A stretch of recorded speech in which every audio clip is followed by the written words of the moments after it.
Well, hello and welcome to a very special episode of the Terri Cole Show.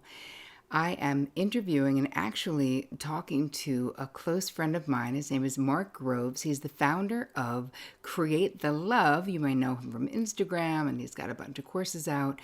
But Mark, he considers himself a human connection specialist. He's also a speaker, and he basically helps people be their most authentic self in relationships. He's also very funny. He's had lots of different life experiences.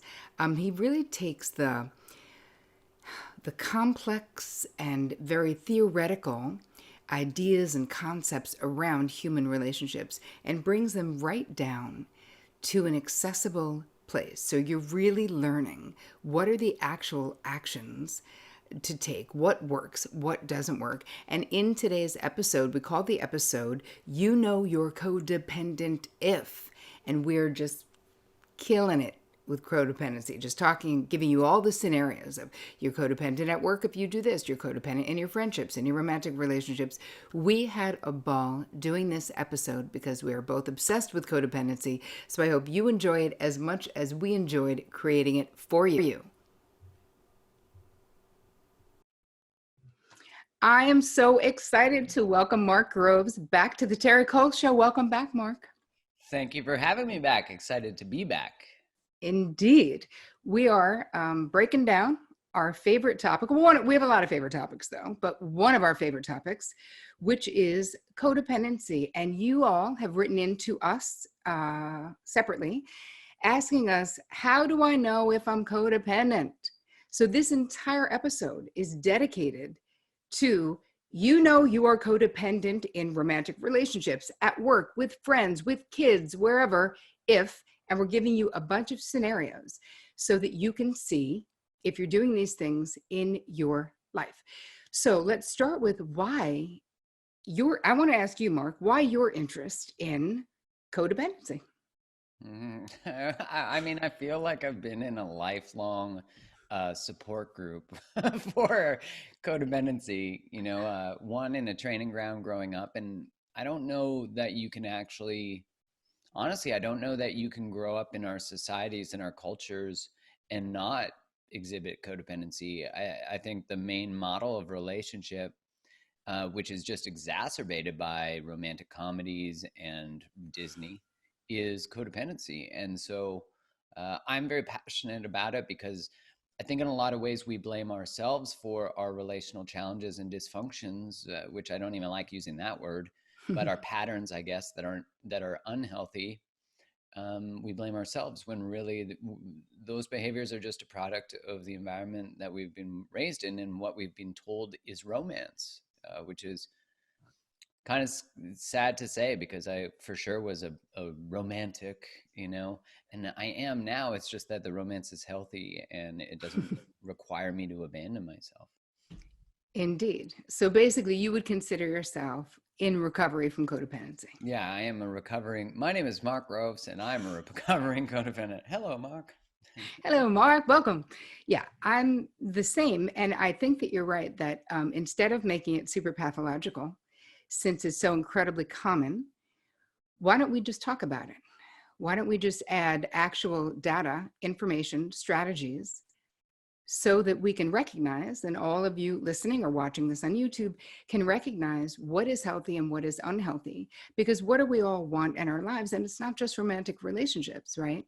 We just did this on your show because we were talking on the Mark Groves' podcast show about codependency. And some of the myths that we sort of busted there were that codependency only happens in romantic relationships. Not at all true. No.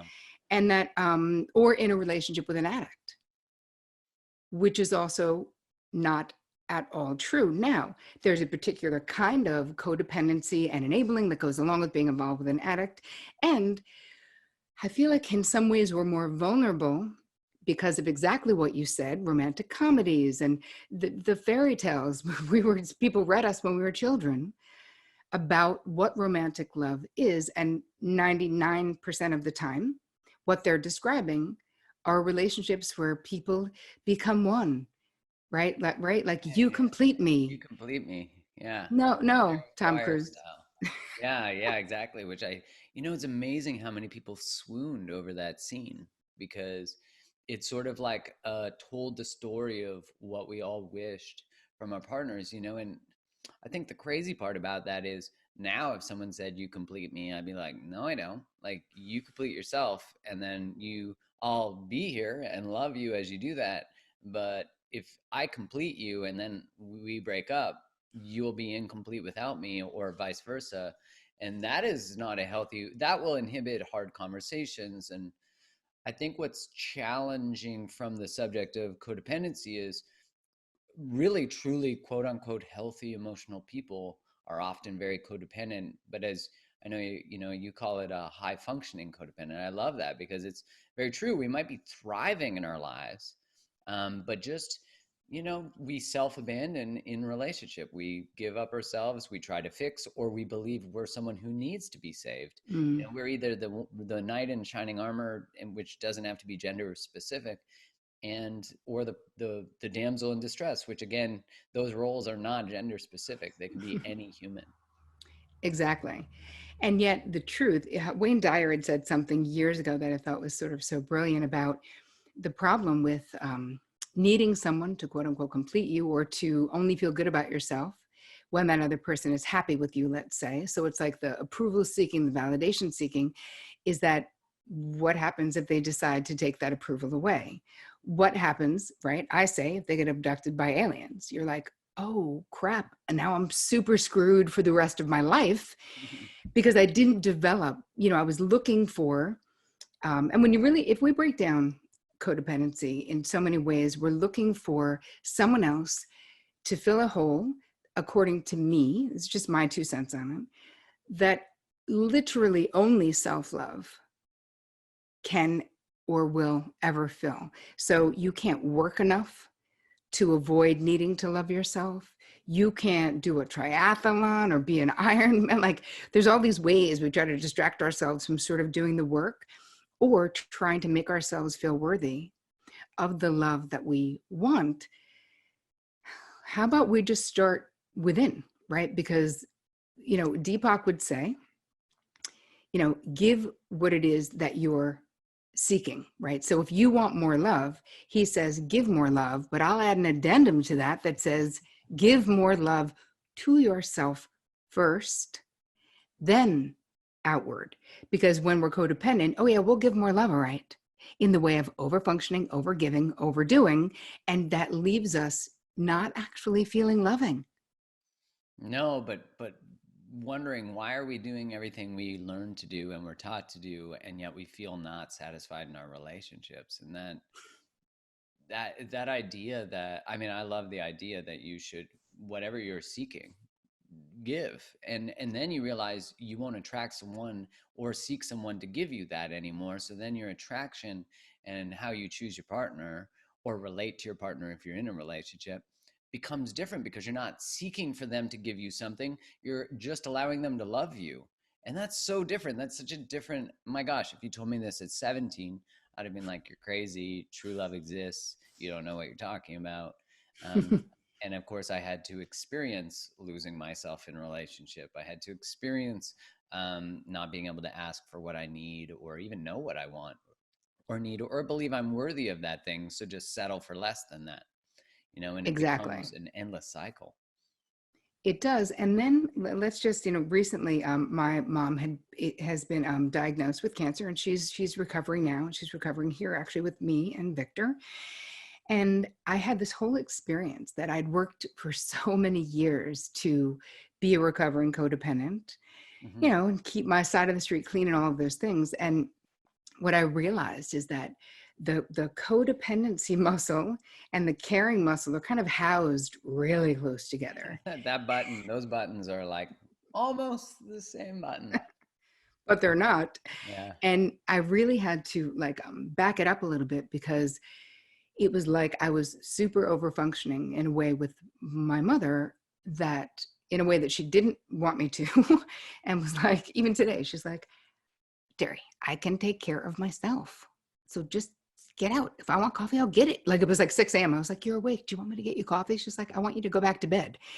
but I see how my old tendencies, because I was feeling threatened by her having this diagnosis and feeling afraid something terrible was going to actually happen to her. I mean, just the treatment itself was terrible. Trust me, something terrible did happen to her, Mm, but she's still here and she's recovering, thank God. yeah. But I really did notice that I got back into therapy with my therapist. I was like, hey, Carol, do you have any time? Because I'm like over functioning in ways that are not actually helping the situation, but it's like binding my anxiety. But it was a very comfortable neural pathway, right? We've got these grooved out things in our minds where this used to be the way that I acted for years through mid 20s, late 20s for sure, until I'd had a lot of therapy to not. So you can also take a step backward. So let's move into how do you know, right? The questions are, how do you know if you are codependent? So we're going to start with, why don't we just start with the category of romantic relationships, because these are the most questions that I think we both probably get about codependency is, so you know you are codependent in a romantic relationship if, why don't we start with, you're unable to find satisfaction in your own life outside of a particular person. Yeah, it's a really good sign that if you like make dating the center point of your life, when you make your relationship and trying to fix that person, and if your relationship isn't in a good place, you're never in a good place. Which, don't get me Yep. wrong, like the fluctuations and emotional struggles of a relationship are of course going to influence you personally, but they don't determine the well-being of yourself and your life. Right. And if they do, you can for sure know that that is codependency at play. And another thing that I've seen a lot in my practice is people in relationships that they know are bad. Oh, They literally know that the behavior is bad, abusive, whatever it is, but they stay anyway. It's almost like when you're codependent, anything is better than being alone. There's a part of you that does not want to be alone. So if you, and this also speaks to, as you said before, maybe not feeling worthy of the treatment that you desire. But all right, so what other ones?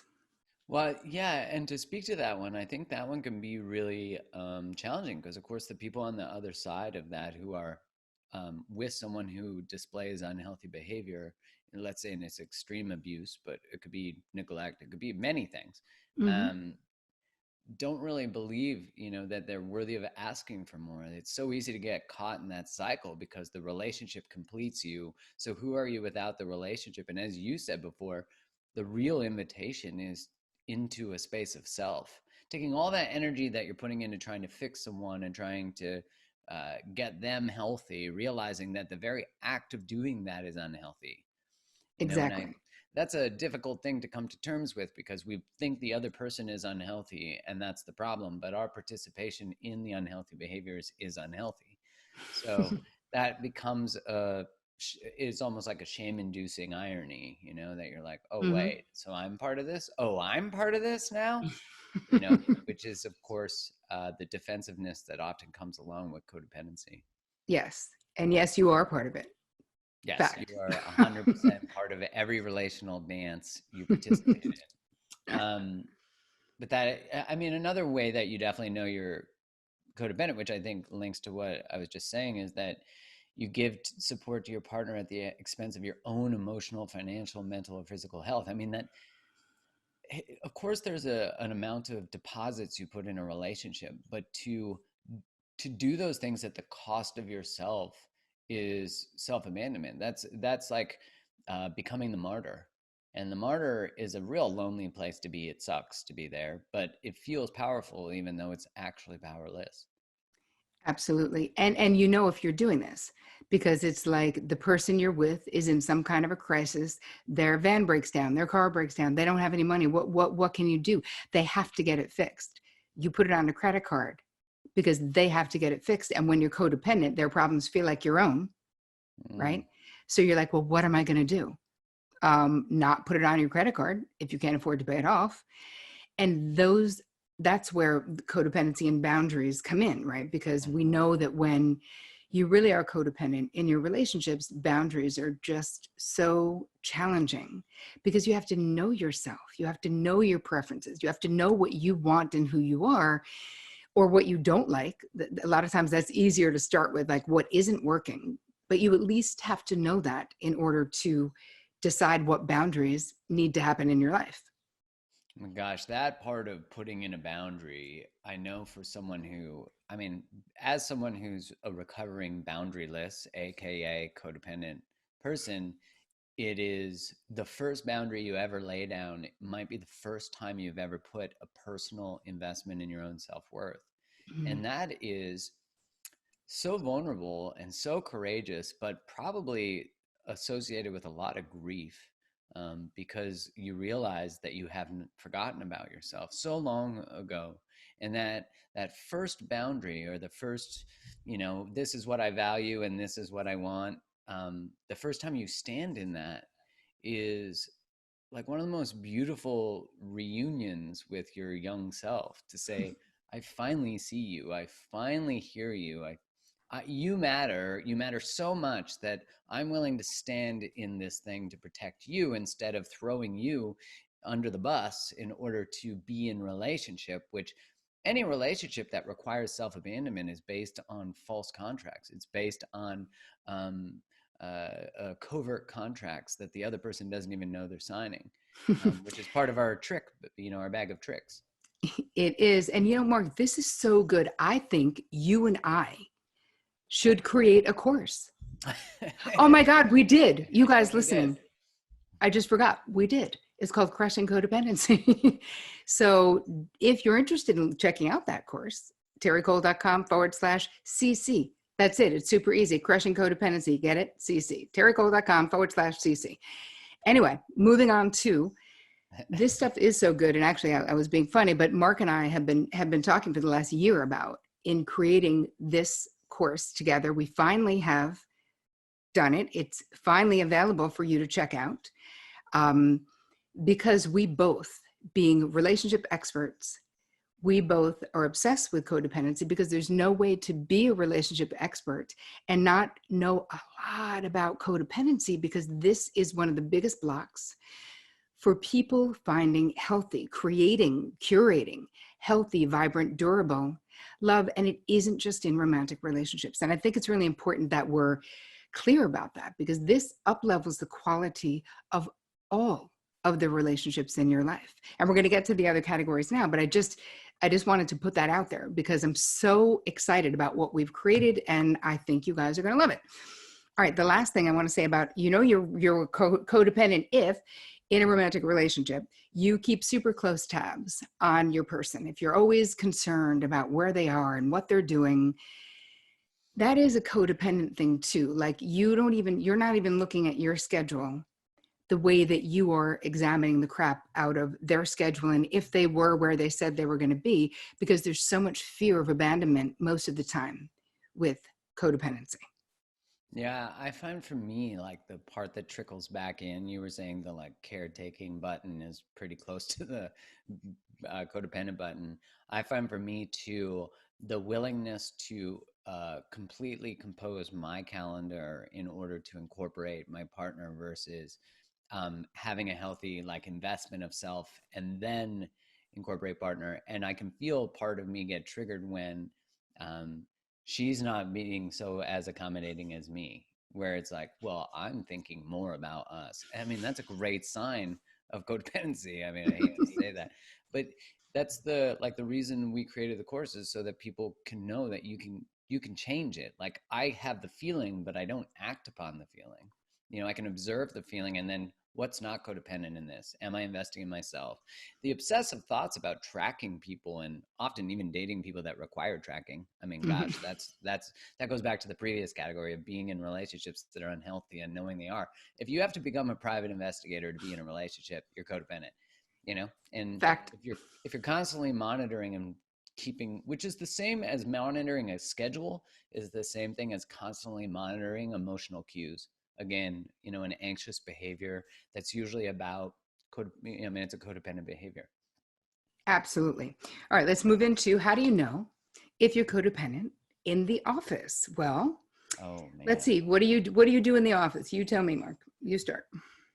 I used to work on this team that there was so much gossip between the team members, but then what would happen also is that would combine with trying to create teams against people, like the triangulation that occurs. So you become part of the drama where I'm like, I wasn't part of this. Why am I all of a sudden part of this? I like being part of this. This is amazing, you know? Because I am codependent and it's feeding me.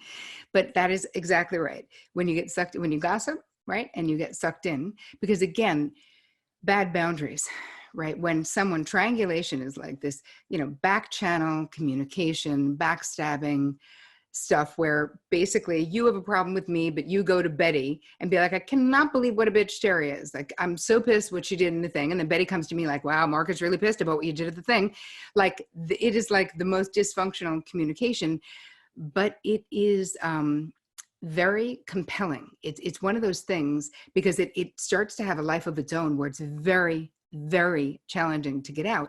Hmm. When you become more dialed into your own codependent behaviors, it's so much easier to, because you don't want to. When you're codependent, being sucked into a triangle means like you're important, makes you feel like the center of something, makes you feel like you're adding value or something that Go fix isn't it. bad, Yeah. right? Yeah. When you're healthier, to be like, oh, hey, Betty, go say it to the person's face. Don't tell me. Tell Terri if you think she's being a jerk. Like, and it may seem like you can't do that, but part of what we're doing in this course is giving you scripts, giving you ways to approach something that is not confrontational. It's not aggressive, because here's the thing, it doesn't have to be at all.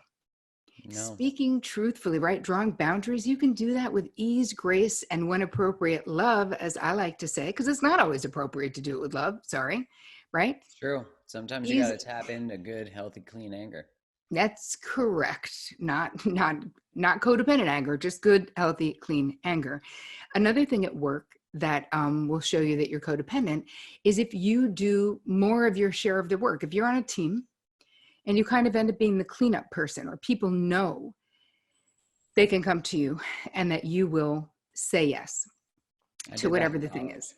That was You me in did. college. If it was a group, I'd like do more to like make sure it was good, make sure, like do work for other people. I did that too. That was awful. Yep. It's funny. I just wrote a story in the book, uh, the Boundary Boss book, coming out April 2021, about really, like, some extreme codependent things that I did in my life. And one of them was write a philosophy paper for my college boyfriend, and then we got What? caught. Nice. You got And caught? no, well, yeah, because he wasn't a good writer. And so when he handed in something that wasn't bad, the person was like, doesn't sound like you at all. But the fact that I would even do that, I was so panicked because I was always such a good girl and a good student that I would never not do the paper. It's the night before. I was like, oh my God, just give it to me. I'll do it. Wow. But assuaging my own anxiety, though, right? Mm. About his disaster of a life. This is sort of what codependency is, right? We are covertly trying to control outcomes, choices, feeling states of other people. Even though there is this image of codependent is the person who is weak and they're bad and they never get what they want. You're like, you have not met the codependents that I know, if that's what you think. That's like one version. So why we have high functioning codependency, this term that I coined, is because that's more what I see in my world is more of these super high functioning people who are still covertly controlling the shit out of others, but they're doing it while they are successfully running their seven-figure business, while they are, you know what I mean? Like, so it goes counter to sort of that old school idea of codependent no more Melody Beatty, where you have to be involved with an alcoholic to be a codependent. That actually is not true. Okay, let's finish the work thing. We already said that. Do things that people don't ask you to do. That's another thing at work. mean, I feel like people do that in personal lives a lot, right? But at work, I mean, you would probably relate to that at home or just in friendships or, and I think and in the context of either at work too, where we think that we're anticipating someone else's need and just coming from a place of love, which it can be, but it's almost always over functioning. It's almost always like anticipating needs, which is a codependent behavior, and then taking care of those needs without the person even saying they need the damn thing. Yep. And then nobody can be grateful enough for the thing they didn't ask you Oh to do. Then yeah. you're like, those ingrates, you're like, hi, I didn't even want you to do it. So why do I got to be grateful? I got to throw you a parade for the thing I didn't even ask you to do. I don't want I'd to. like a parade. That'd be All cool. right, let's move it on down to kids, because I got a lot of questions about codependency with children, which can be very confusing. Now, we'll talk a little bit about adult children, but we'll also talk about minor children, because a lot of the things I will say, this excludes minor children. Well, this does not. So you are, you are codependent with your children if you do more for your child than what is age appropriate or healthy, right? Otherwise known as kind of infantilizing, right? Keeping them younger than they are. Mm. Why? Because you want to be needed, because you want to stay in the middle of their world. And what ends up happening, I've seen this a lot of times in my therapy practice, then adult people grow up.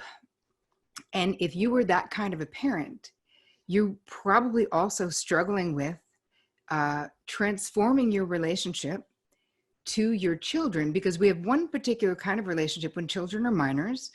We want to teach them the right thing to do. We want to make sure that they realize there's consequences for their actions. We're not trying to shield them from all those consequences, because you're not doing anyone any favors if you're doing that, because that's for you, not for them. Because what if you do get abducted by aliens? They have no idea how the world works, because you've been here like never letting them step on a puddle or fall down or whatever it is. But then you also, healthy relationship when you grow up is that you, if you're healthy, you want your children to grow up and have their spouse become the center of their life, right? Mm. Male or female, you're like, now my kids got married, each one. I said, now your wife is your first family, and me and dad and your brothers, we are your family of origin. So we will always respect that you make choices that are best for your family, the family you're growing, even before they had kids, because I so wanted them to have this healthy family system, not to guilt them. I don't want to be, Vic and I don't want to be the center of their lives, because they're grown men with children of their own now.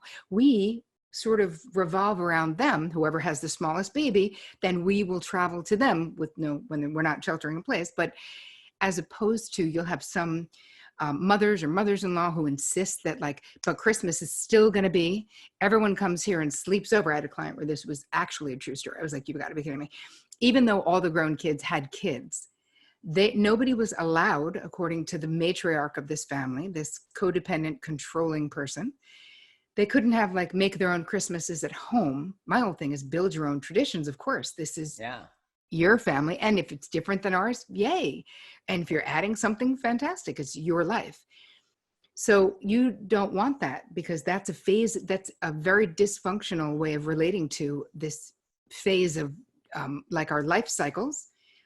We have cycles of life. And when your kids are grown and they got kids, you hope that their spouse and their children will be the center of their world. And of course you want to still be important to them, but don't make their lives hard, because now that is codependent, thinking you should still be in the middle. Anyway, that was long.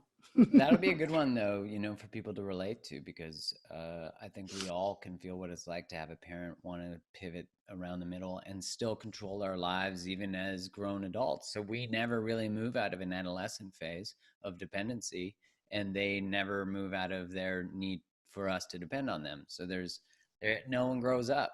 They're still stuck in that phase 2 of adolescence in a lot of ways. That's exactly right, Mark. And actually, that was the next point I was going to make, is this, it's the same thing, what you just said, which is that if you are doing things for your adult children that they can and should be doing for themselves, you're also not doing them any favors. And the messaging, what ends up happening is that if the parent is basically like I still want to be the center. I will still do for you. I'll still do your taxes. I'll still whatever the parent is doing, or come home and the mother is doing laundry. If we're going to be like gender, if we're going to make generalizations about genders, but Yeah. there's some truth there, Mhm. then the message, the meta message or the subtext that's happening there is that the parent is saying to the child, I need you to be a child because I need to parent to be okay. I need to be actively parenting you. I hang my happiness on you. There is so much pressure on a grown adult child who's in this situation, and it is so painful and very difficult to heal from that kind of codependency. But I Mhm. promise you, you absolutely can, and you can do it with love. We can stay lovingly attached to the codependent parent while we draw beautiful, healthy, appropriate boundaries, right? We're curing our own codependency in this course. And that then ripples out into the relationships in your life. So none of it is about being mean to your parents or your grandma. It's about really being able to have a good relationship. Because really, codependent relationships, I don't care how much love there is there, I promise you they could be better if they weren't codependent, you know?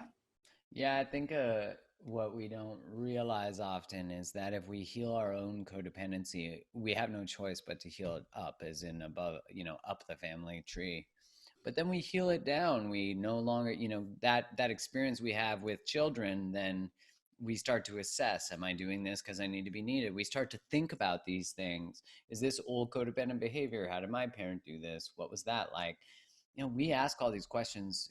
We have people inquire these questions in the course to be able to think about, like, who do I want to be in the next generation? What kind of relationships do I want to create? If your relationship, you don't feel free to be yourself, it's codependent. Yeah, there you go. I mean, that, and, yes, it's codependent. And there could be some other things if you don't feel free, because it could also be just you. Yeah, yeah, yeah. But in the interaction, what you're saying is if there is the interaction is that you have to be a certain way, you have to fulfill the needs of the other.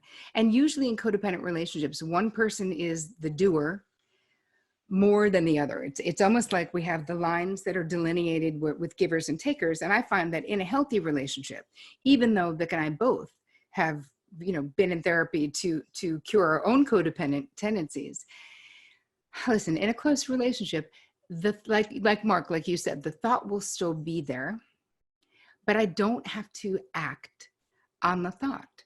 I can not. I can think it. I can make it a question rather than a controlling thing. I can also just out myself in my relationship and say, I'm really concerned about this, and I know I'm being controlling, and I know I'm not whatever, but can I just say it and just, I'm sorry. Even if I don't actually do it, but in a good relationship, you can sort of say, I feel like doing this thing, but I'm not going to do this thing because it's unhealthy. And there's some latitude for the change and the growth, and that's part of the process, that we go through in the course, the transformation process from being codependent to not. But there's always that in between phase, right? That Mhm. you got to figure out, well, if I'm Takes not time. doing that thing, what Yeah, am I because doing? all of a sudden you're becoming discerning, intentional, and that's huge. That's adulting, is learning to discern for yourself, to parent yourself, and to know that just because a trigger is still there or a reaction still there, doesn't mean you're not healing and slash healed. It just means that you're working properly. You're just not reacting from it. You're responding from it, which is such a different place to be. Is that, as you just said, you have a choice, and most of us don't know we have a choice. I think that is in this course in particular, that is the most mind-blowing piece, is that suddenly this information that is, I call it, it's like in the basement of your mind, your unconscious mind. Through the process that we go through, we bring it up to the main part of the house. And now you fully do have a choice. Like, isn't there a Biggie Smalls quote like, you don't know, now you know, or something like that? If you don't know, now you know. Yeah, it's a great lyric. I love that song. Me too. I love Okay, that what you about quoted friendships? Notorious Big, by the way. I'm impressed by that. Friendships. Oh, Oh, Man, I still get triggered by, the potential or possibility for codependent patterns with friendships. If a friend is in need or struggling, I want to do all the saving and the fixing. And I certainly was, I don't know if you're the same, but I certainly was an advice giver. And I did sometimes get pissed when people didn't take my advice either. And then I also would be like, stop asking me the damn question. And they'd be like, I didn't actually ask. That is, Oh, wait, those are all like highly codependent, but I love it because you said something I was going to say about how we give advice, right? We're the auto advice givers that no one asked, but a lot of people are drawn to the caring aspect of a codependent because we do care about your problem. We do really want to fix it. We do. But then being pissed off when the person doesn't take it, the advice, the good advice we took our time to give them, they don't. And then they're going to come back with the same problem where you're like, and you know what? It took years before I would be like, okay, I cannot have this same conversation again. If you ever yeah. want to get out of that relationship, I'm here to help you get out. Apparently you don't. I'm not judging you, but I'm also not, no, just, I'm I not cannot keep enabling talking you about this. anymore. Yeah. Mm-mm. And I think like the other side of that is, I'm sure a lot of people who identify as empathic, that's often a sign you're codependent too. But they might say like, yeah, I am someone who gives advice. But if you're also someone who's always getting advice, that's a good sign that you're in a codependent pattern in friendships. Absolutely. And there really always is, you can look at your friends right now. You know who are the advice givers, you know who are the advice takers, the Who's the people who one's in always need, crisis all the time? Who's the yes. one who's always got some drama? Yep. And I said to a friend the other day, I'm like, if your life's drama, you're a drama. She was like, what? And I'm like, it's true because you're the common and you're the what is the Wiley the tornado cartoon, Wiley Yeah, Coyote or whatever. right. I'm like you're that. You bringing it. She asked for my advice, by the way. I did not just provide it. Yes. And also, Mark, I think that a lot of times people will be like, well, so you're saying, Terry, that I could never give advice ever again. I was like, no, that's not what I'm saying. No. I'm saying if your value is in managing the shit out of the lives of others, that's unhealthy. That's codependency. If someone else's problem feels like it's yours and you have that urgency to fix it, that's codependency. People come to me for advice. I'm not saying I won't give them advice, but before I do, I will go through the entire list of, well, where are you at with it? What do you think you should do? What does your gut instinct say? Who else have you spoken to? Do you know anyone? Like, because what I'm going to say to that person when I'm not that person, I no longer believe that I have all the answers for everyone. And I promise you, when I was actively codependent, I really, really, really did think I had all the answers for other people. Oh, for sure, 100%. I agree. Mm-hmm. And that is really that true healing, I suppose, quote unquote, of codependency is learning that you're actually the expert of yourself, that you get to choose your life, that you're not responsible for everyone's feelings. You're responsible for your own, which is a really beautiful gift to know that like you get to take all that energy you pour into manipulating and secret contracts and trying to help other people, which can all comes from a beautiful place. It's not judgment. It's like that's how you were taught to survive. That's how the role you might have had in your family. That's how you Mm-hmm. felt significant. Amazing. Now, if you put that into yourself and maybe turn it into a job instead, and I think anyone who's a coach, a therapist, a healthcare provider, a nutritionist, whatever your job is, if it involves taking care of other people, it's likely what you were raised to do. So it's become a superpower and done in a healthy way. Oh my gosh, you're a highly attuned, really caring, loving person who just is doing too much for other people. You're over functioning. Regular functioning is going to feel like you're on vacation. You're not even going to know what to do. So many hours in the day when you're not over functioning for others. It's unbelievable.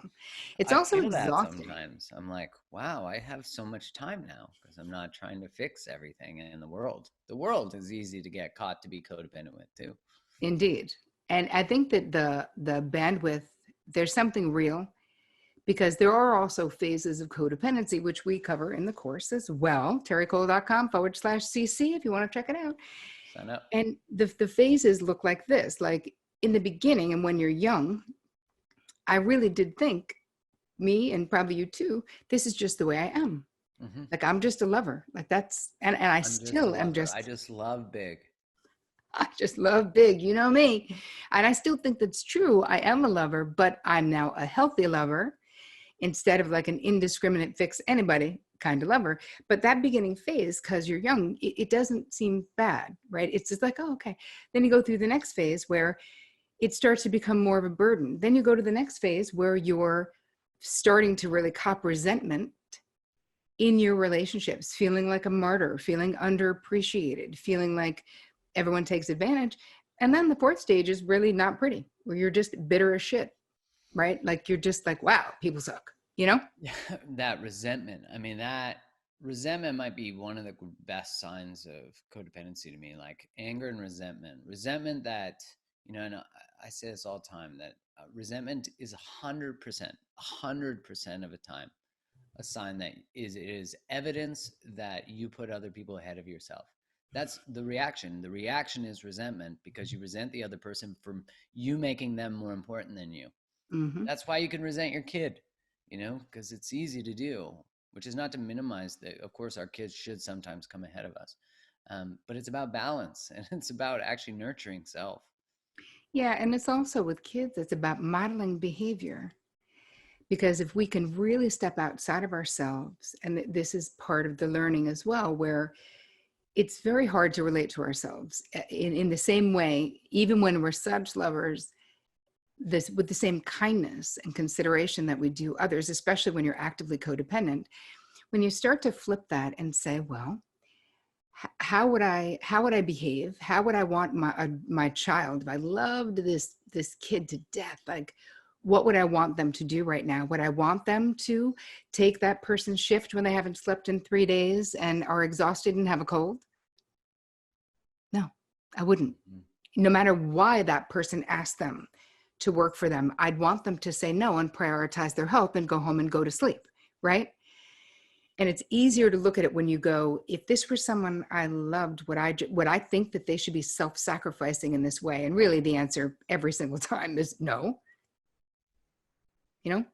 Yeah, absolutely. And that's interesting, though, to think of starting to think of yourself as relating to yourself as you relate to other people, because all of a sudden you'll realize that you leave yourself in emergencies and suffering constantly. Constantly. And I mean, that's a painful truth to be aware of, but that's a good pain. That's the kind of pain that calls you home.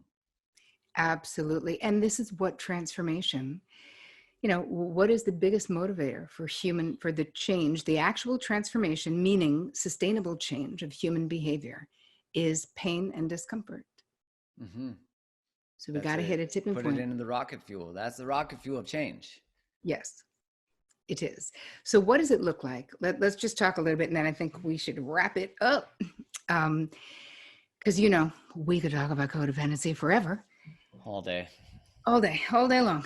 You're a recovering codependent. So let's look at some of the qualities that as you come out the other side of this codependent behavior, as you successfully transform these behaviors and unearth this information that's in your unconscious mind and learn how to make different choices and learn the language of healthy boundaries and all of the things that go along, you literally know where you as a human being end and the other person begins, as opposed to this sense of being merged Hmm. with all of these people in your life. All right, what other qualities, Mark, do you think we got?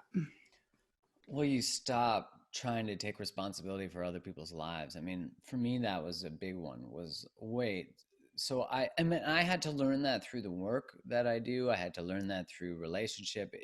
As you heal it in one area, you heal it in every area, because you start to see that. Let's say I take back my sovereignty and my identity. I recognize what my values are. I start to create boundaries around those values. I start to pursue my own passions. Well, you realize that you can't do that personally and then abandon yourself in work, because you now in your body, you get back into your body, you are re-embodied, and you can feel in your stomach when self-abandonment's occurring. And Mm-hmm. now you have responsibility for self. So no longer can you just watch yourself walk off a cliff. You actually pull yourself back in. There's no more of that behavior allowed. So that, I mean, then what a lightening feeling it is, to be light, to feel lighter when you realize you don't carry the weight of the world on your shoulders, the weight of other people's worlds. That it's such a beautiful description of that, because that's exactly the feeling of, it's almost like, I described it once as like, when I was very codependent, it was like I was walking around carrying all the charts, let's just say, of my therapy clients with me Mm. at all times, like carrying them like on my back. And then the realization in my younger life was like, that didn't make me a better therapist. I wasn't doing them any favors. Hmm. And that really was this codependent, confusing the codependent and caring with, there has to be this where I end and the other person begins. And there's appropriate times to think about my clients and to, talk to them about what's going on. But carrying around those charts, which is the same as carrying around the weight of all of the people in your life that you love, right? It's the same exact thing, of feeling like you got to pick up their Louis Vuitton luggage and carry it around, when the truth is you don't. And when you do it, it's not just, and this can be like the note I think that we can sort of end it on. It isn't just that it's bad for you. It isn't just that it's bad for them. It's absolutely disastrous for the relationship you say is so important to you, right? So there 100%. is something you can do about this, right? No judgment. There's a no judgment zone. Mark and I are both recovering codependence, and we teach it because we get it, right? And the liberation is, wow. That like breath of freedom, and that's, I, to know that you can learn how to not, like, I just think that that is offers the sort of light at the end of the tunnel, the pillar of hope, to be like, wait, I don't have to do that. I don't have to, because it's a weight that you wake up to usually as an adult, and you realize that you Absolutely. forgot about yourself so long ago. And it often comes from a breakup, but it also comes from work depletion. It comes from, I Yep. mean, that's a sign you're codependent. Like there's all these different rock bottoms, so to speak, but having the same conversations over and over again, same outcomes in a relationship, you're just like, you don't have to do it anymore. Amazing. That's I think knowing that recovery from codependency is not only possible, but it's liberating, as you just said, ah, can actually be fun because we're kind of funny, but it it also is. allows you to focus on yourself and your needs. So part of this process throughout the course is we are really going to be encouraging you to prioritize your preferences, to get to know yourself. Like, what is it that you want? Maybe be a teeny bit selfish for a little while so that you can unpack all of this stuff with our guidance, because this is what is required if we're going to do it. You need to know what makes you happy. You need to know what you want. You deserve to get that. But the bottom line is, we don't know what that is, right? Only you know what that is. So any behavior that prevents you from really finding peace and happiness is a behavior that deserves your attention and commitment to change. So there's so many paths to, um, there's so many ways to actually begin this path on recovery from codependency. But I just want to leave you with the thought that you really deserve it, that you deserve to be happy, that you deserve to be your own best support, and that you deserve to be with people who consider yourself the way that you consider you, because you are always, you decide where the bar is. Your own self-behavior is literally teaching every person you bump into that you're like handing them the manual on how to treat you by how you treat yourself. So when you're very self-abandoning, which we are as codependents, can be, you're literally saying, that's cool, that works for me, when it really doesn't, and it shouldn't. So Mark, I want to say thank you so much for coming on the Terri Cole Show. This was so much fun, even though I wanted to say more, but I don't, because we've already been talking for a long time. Thanks so much for having me. I mean, echo everything you're saying, that the investment of healing that is an investment of yourself and it's a deposit in yourself. And, you know, if you've been selfless your whole life, then the moment you actually even move to 1% thinking about self, it will likely feel selfish. That's actually a good sign that you're in the right direction. So move towards selfishness, and then you'll find the line is is way further away from where you thought it was. Um, Exactly. And if you like this episode, share it and tag us so that we can see you. Put it in your stories because you know us, we're all over Instagram. Do it. And if you're interested, you can find the information about the course at terricole.com/CC, or just go to terricole.com/250 because you guys, this is episode 250. Can you believe it? what? 250? That's insane. Congratulations. Anyway, you guys, I hope you have an amazing week. We hope we see you in Crushing Codependency. Thank you again, Mark Groves, for being my guest today. He is Create the Love on Instagram and everywhere. That's where you'll find him. All the information to find Mark will be in the show notes. Thank you, thank you, thank you. And as always, take care of you.